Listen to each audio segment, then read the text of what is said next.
इस वीडियो को लाइक है मैं 100 लाइक का अगर आप पूरा कर देते हैं तो मैं बैटल को एक्सप्लेन करूंगा, वरना स्टोरी को आप एंजॉय कर सकते हैं। ज्यादा जानकारी के लिए वीडियो में बने रहें एंड मैं आपको बताने वाला हूँ कि क्या टर्म एंड कंडीशन है। तो गाइस, आपने पिछले एपिसोड में देखा कि ऐश अपने पुराने पोकेमोन से मिल चुका है जिन्हें वो छोड़ चुका था। इतना ही नहीं, उसने बोगनर और बिया से बैटल भी कर ली है और उन्हें डिफीट कर दिया है। और अब ऐश को पता लग चुका है जिगैंटामैक्स फॉर्म के बारे में कि ये गैलार की खासियत है। इसके बारे में ज़्यादा जानने के लिए वो प्रोफेसर ओक की लैब में जाता है। वहाँ अपने पुराने पोकेमोन दोस्तों से मिलता है और प्रोफेसर ओक उसे बताते हैं कि जिगैंटामैक्स क्या चीज़ है और ये कितना पावरफुल है। और इतना ही नहीं, वो डायनामैक्स फॉर्म और जिगैंटामैक्स फॉर्म में अंतर भी बताते हैं, जिससे ऐश डिसाइड करता है कुछ ऐसे पोकेमोन को बुलाने की जो जिगैंटामैक्स कर सकते हैं। नेक्स्ट आर्क आती है पोकेमोन क्रॉनिकल्स वाली, जिसको मैंने बिल्कुल नहीं देखा है तो मुझे कोई आइडिया नहीं है कि इसमें क्या होने वाला है। तो आप अपनी इमेजिनेशन से सोच लीजिए कि ऐश ने कौन कौन से पोकेमोन यूज़ किए होंगे। बस आप इस इमेज को देख लीजिए जिससे आपको पता लग जाए कि उस आर्क में हुआ क्या था। यहाँ पर सिंथिया को अब मेन रोल दिखाया गया था, जिससे इन सब ने मिलकर टीम प्लाज्मा को रोक दिया था। कुछ एपिसोड बाद ऐश का मुकाबला होता है मैरनी से, जिसमें स्टार्टिंग होती है मोरपैको वर्सेस सरवाइन के बीच में। सरवाइन हारने लगती है, तभी ऐश यूज़ करने को कहता है अट्रैक्ट मूव, लेकिन मोरपैको भी फीमेल होती है जिस कारण उस पर उसका असर नहीं होता और वहाँ पर वो हार जाती है। फिर ऐश यूज़ करता है टारकोल का, टारकोल्स को ओवर हिट से डिफीट कर देता है। देन वो यूज़ करती है लियोपार्ड का, लियोपार्ड यूज़ करती है नेस्टी प्लॉट, जिससे उसके स्पेशल अटैक बूस्ट हो जाते हैं। उसका मुकाबला टारकोल नहीं कर पाता और उसके एक ही मूव से उसका खेल खत्म हो जाता है। फिर ऐश यूज़ करता है टेरन फ्लेम का, जिसके ब्रेव बर्ड का सामना वो नहीं कर पाता और वो भी वहाँ हार जाता है। अब क्रोगंक वर्सेस टेरन फ्लेम का मुकाबला होता है, जिसमें टेरन फ्लेम उसे भारी पड़ रहा होता है, लेकिन पॉइजन जब लगने के बाद वो पॉइजन भी हो जाता है और क्रोगंक वही बर्न होने लगता है। जिसके बाद इन दोनों का काफ़ी कमाल का क्लैश होता है, लेकिन रिजल्ट ड्रॉ में आता है क्योंकि वो बर्न हो जाता है और वो फेंट हो जाता है और वो पॉइजन होता है इसलिए फेंट हो जाता है, जिस कारण ये मैच ड्रॉ हो जाता है। अब दोनों ही अपने सरप्राइज पोकेमोन यूज़ करते हैं, जैसे कि मैरनी यूज़ करती है ग्रिम्सनल का और वहीं पर ऐश यूज़ करता है मेलमेटल का, जिसको देख के मैरनी काफ़ी शॉक्ड हो जाती है क्योंकि वो एक मिथिकल पोकेमोन है। तो दोनों अपने मूव यूज़ करने को कहते हैं। ऐश यूज़ करता है डबल बैस और वहीं पर मैरनी यूज़ करती है डार्कस लैरिएट, लेकिन यहाँ पर मेलमेटल काफ़ी भारी पड़ जाता है क्योंकि वो मिथिकल पोकेमोन है। मैरनी कहती भी है मुझे लग ही रहा था कि मिथिकल पोकेमोन काफ़ी पावरफुल होगा, जिसके बाद वो यूज़ करती है बल्क अप का, लेकिन अभी भी मेलमेटल से भारी पड़ रहा होता है लेकिन थोड़ा बहुत। तब मैरनी यूज़ करती है उसको जीमैक्स फॉर्म में, तब वो कहती है ऐश अब तुम क्या करोगी। जिसके बाद वो भी अपना जीमैक्स बैंड निकालता है और वो देख के वो हैरान हो जाती है और रिजल्ट यही आता है। अब ये दोनों ही जिगैंटामैक्स हो चुके हैं, इन दोनों की बैटल काफ़ी अच्छी चल रही होती है, लेकिन रिजल्ट ये आता है कि जिगैंटामैक्स मेलमेटल जीत जाता है। ये बैटल गैंगर वाली बैटल से ज़्यादा इजी इसलिए पड़ी क्योंकि मेलमेटल के पास टाइम एडवांटेज था, रेजिस्टेंस थी, इसके अलावा वो एक मिथिकल पोकेमोन है जिस कारण उसके लिए एडवांटेज खत्म ही नहीं होती और ये मैच काफ़ी ईजिली तरीके से ऐश जीत जाता है। नेक्स्ट बैटल होती है उसकी ड्रासना से, वो भी कालोस रीजन में, इसलिए ऐश पहले गुडरा के पास जाता है और उसे मिलता है और उसे अपनी टीम में ज्वाइन करने को कहता है और वो ऐसा कर भी लेता है। और बैटल की स्टार्टिंग में उसी को यूज़ करता है, जिसका मुकाबला होता है ड्रैडिगन से, जिसकी बैटल काफ़ी अच्छी चल रही होती है, लेकिन गुडरा वहाँ पर जीत जाता है अपने बाइट मूव से। फिर अनप्रेजेंट की नोइवन से, जिसमें नोइवन जीत जाता है, और ये ड्रैगन लैग की किंगलर से, जिसमें किंगलर जीत जाता है। फिर अल्टारिया के आने के बाद किंगलर भी हार जाता है और फिर नोइवन का मुकाबला होता है गुडरा से, जिसमें इन दोनों का ड्रॉ हो जाता है। And finally mega Altaria versus Lycanroc का मुकाबला होता है, जिसमें मेगा इवॉल्व होने के बाद वो उसे भारी पड़ लगती है, लेकिन उसके पास होता है ज़ीमू, जिसके बाद वो उसे हरा देता है। अब रोटोम अनाउंस करता है कि समय बहुत कम बचा है मास्टर 8 टूर्नामेंट स्टार्ट होने के लिए, जिस कारण ऐश को ये डिसाइड करना पड़ता है कि उसके एक फाइनल मौका है, यानी कि इसके बाद अगर वो मास्टर 8 में नहीं आ पाया तो वो मास्टर 8 में नहीं आ पाएगा। तो वो सीज़न नंबर 9 को चैलेंज करने चला जाता है, जो होता है रायहान। उसे यही पता लगता है कि रायहान लियोन का राइवल है, जिस कारण उसे अपनी टीम में कुछ बदलाव करने पड़ते हैं। हमें बस इतना ही दिखाया जाता है कि ऐश आँख बंद करके सोच रहा है कि उसे किस पोकेमोन को बुलाना चाहिए, और अब सीधा दिखाया जाता है कि ऐश सीधे रायहान की बैटल में आ चुका है। ऐश अपना पहला पोकेमोन चूज़ करता है पिग्नाइट को और वहीं पर रेहान यूज़ करता है टर्नेटर को, जिसमें पिग्नाइट उस पर हावी पड़ रहा होता है, लेकिन तभी वो स्विच करके ले आता है फ्लाइगोन को। फ्लाइगोन के सैंड स्टॉर्म के बाद वहाँ पर पिग्नाइट हार जाता है और अब ऐश काफ़ी सोच में पड़ जाता है कि इसके सैंड स्टॉर्म का मुकाबला मेरा कौन सा पोकेमोन कर सकता है, और वो ये भी मान लेता है कि रायहान सच में काफ़ी पावरफुल है, जिस कारण उसका टीम बदलने का डिसीजन एकदम सही था। जिसके बाद वो यूज़ करता है नागनेडल का, जिसको देख के रायहान पूरा हैरान हो जाता है कि ये कौन सा पोकेमोन है। अब फ्लाइगॉन के सैंडस्टॉर्म के बाद भी नागनेडल उसके सभी मुंह से बच जाता है, लेकिन वो उसके ऊपर हिट नहीं कर पा रहा होता सैंड स्टॉर्म की वजह से। तब एस यूज करता है अपना जी मूव का, जिस कारण वो उसके हिट हो जाता है और वहीं पर उसका खेल खत्म हो जाता है। सैंड स्टॉर्म अब रुक चुका है, जिस कारण वो ग्लेली का यूज करता है। ग्लेली और गुड्रा का काफी कमाल का मुकाबला चलता है, जिसमें गुड्रा उसे भारी पड़ रहा होता है, लेकिन ग्लेली की स्किल के कारण ये मैच ड्रॉ हो जाता है।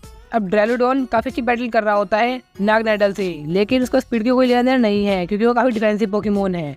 वो उसके पास आने का इंतजार करता है, उसके बाद वो उसको डिफीट भी कर देता है।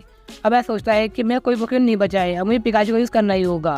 वो पिकाचू यूज करने वाला ही होता है, तब तक ग्रेनिंजा वहाँ पहुंच जाता है।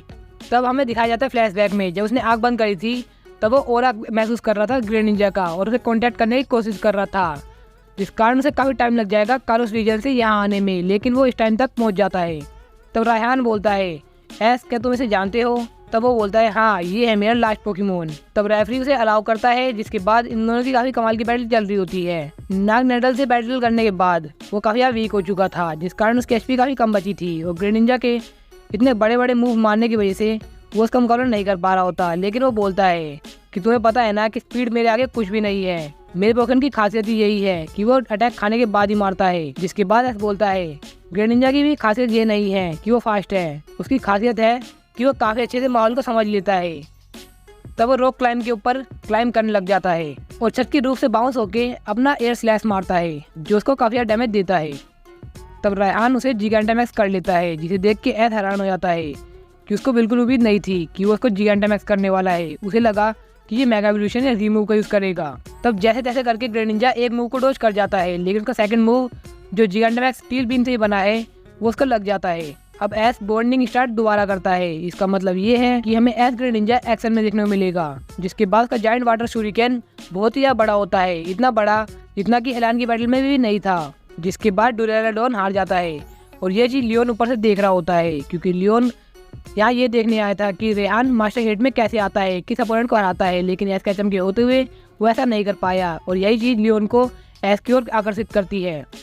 तब लियोन एस के पास आता है और बोलता है, तुम तो वही हो ना जिसने डायनामिक्स पोकेमोन को डिफीट करने में मेरी हेल्प की थी। एस ये देख के काफ़ी शौक होता है कि लियोन आप यहाँ क्या कर रहे हैं। तब वो बताता है कि ये मैच मैंने पूरा देखा है और ये सच में काफ़ी इंटरेस्टिंग है, तुम्हारे सारे पोकेमोन काफ़ी लाजवाब हैं, खासकर ये ग्रेनिंजा। इस ग्रेनिंजा में कुछ तो बात है जिससे मैं बैटल करना चाहूँगा, तो होप करता हूँ मास्टर हेड में तुम्हारा मुकाबला मुझसे ज़रूर हो। फिर लियोन बोलता है, कांग्रेट्स एस, मैं चाहता हूँ कि तुम्हारी बैटल मेरे से जल्दी हो।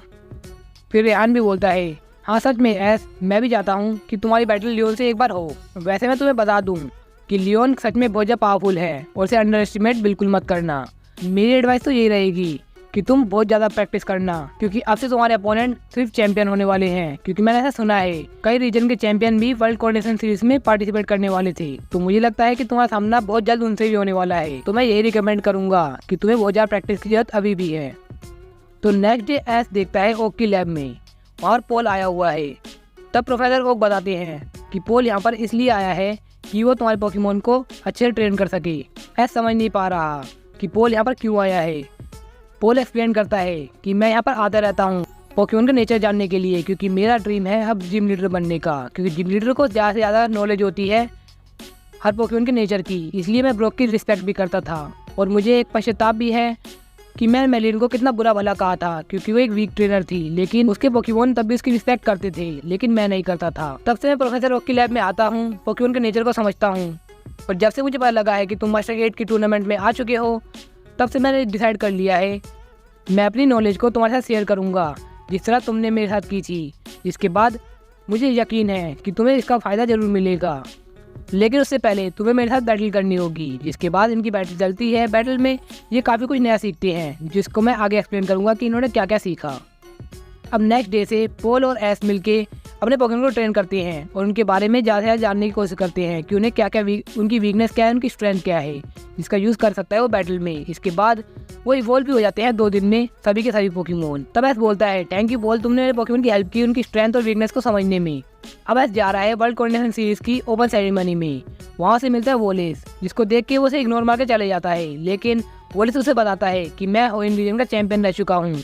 जिसके बाद एस को लगता है कि यही वो ट्रेनर है जो इस टूर्नामेंट में पार्टिसिपेट करने आया था। तब एस बोलता है, अच्छा आप यहाँ क्या कर रहे हैं, आपको मास्टर 8 की टूर्नामेंट में चलना चाहिए। लेकिन वो बोलता है कि मैं उसमें नहीं जा पाया क्योंकि मुझे हरा दिया गया। जिसके बाद ऐसा हैरान हो जाता है कि चैंपियन को कौन हरा सकता है। जिसके बाद वो बताता है कि यहाँ का पहला चैंपियन वो है स्टीवन स्टोन, जिसको सुन के वो काफ़ी खुश होता है और उसे पता लगता है स्टीवन स्टोन के बारे में, जिसको देख के वो काफ़ी एक्साइटमेंट दिखाता है। तब वॉलिस बोलता है तुम्हें मेरे को पहचानने में काफ़ी दिक्कत हुई, लेकिन तुमने उसके नाम से ही उसे पहचान लिया, ऐसा कैसे हो सकता है। तब वो कहता है आज तो सिर्फ ओपनिंग सेरेमनी है, आज बैटल नहीं होने वाली है, तो क्या तुम मेरे साथ बैटल करना चाहोगे। लेकिन वो मना करता है कि नहीं, अभी हमारे पास टाइम नहीं है। लेकिन वो कहता है अभी हमारे पास 1 घंटा पूरा बचा है, उतनी देर में तो ये बैटल आराम से ख़त्म हो सकती है। तब ऐस बोलता है तो पिकाचू हमें ये मैच जल्दी ख़त्म करना होगा। तो यार इस बैटल को तो हमें दिखाया नहीं गया कि कुछ पोकेमॉन का इस्तेमाल किया गया, तो फिर इसको इग्नोर ही करना चाहिए। तो चलो बैटल को कट कर देते हैं। तब वॉलिस बोलता है इम्पॉसिबल, तुम भी इतने पावरफुल हो। तब ऐस बोलता है अब आप हार चुके हैं तो मुझे जल्दी जाने दीजिए। जिसके बाद उसे रोकता है, कहते तुम अब जीत गए हो तो तुम्हें रेन बैज मिलता है। जिसको ऐस रख तो लेता है, लेकिन उसको अब कोई काम नहीं है बैजिस का। तो ऐस देखता है गेट पे ही खड़े हैं सभी के सभी ट्रेनर्स और आइरिस भी उसके पीछे आ रही होती है। अब ऐस काफ़ी खुश है एलान को देख के, सिंथिया को देख के और आइरिस को देख के कि उसके सभी दोस्त भी यहाँ पर आ गए हैं। फिर ऐस बोलता है ये टूर्नामेंट सच में काफ़ी कमाल की होने वाली है और यहीं पर एपिसोड ख़त्म हो जाता है। तो हाँ यार, आज के लिए वीडियो बस इतना ही। होप करता हूँ कि वीडियो इंटरेस्टिंग लगी है तो इस वीडियो को लाइक कर दो, कमेंट कर दो और टॉपिक सजेस्ट कर दो। उन सभी टॉपिक को मैंने यहाँ लिख दिए हैं और उनके आगे भी लिखता रहूँगा और उन सबको शाउट आउट भी दूंगा। खैर वो दूसरी बात है, लेकिन मेन मोटिव यहाँ पर यह है कि इस वीक अगर आप लाइक गेम पूरा नहीं कर पाते हो तो मैं मास्टर 8 की बैटल को सिर्फ 2 पार्ट में डिवाइड करने वाला हूँ, जिसमें आधी बैटल मैं एक वीडियो में दिखा दूंगा और नेक्स्ट वीडियो में आधी बैटल। और अगर आप पूरा कर देते हैं तो मैं हर एक स्पेसिफिक बैटल को दिखाऊंगा या फिर आपके कमेंट के हिसाब से ही मैं चूज़ करूंगा आपको कैसे बैटल देखना पसंद करते हैं। इसके अलावा मैं काफ़ी ज़्यादा इफेक्ट और बैटल को काफ़ी इंटरेस्टिंग बनाने की पूरी कोशिश करूंगा अगर लाइक गेम पूरा हो जाता है तो। वो सब आपके ऊपर है। तब तक के लिए स्टोरी को एंजॉय कीजिए, क्योंकि स्टोरी आगे भी काफ़ी इंटरेस्टिंग होने वाली है। इसलिए वीडियो को पूरे देखते रहिए और आपको पता लग जाएगा कि इसकी अल्टीमेट जर्नी कैसी होनी चाहिए थी।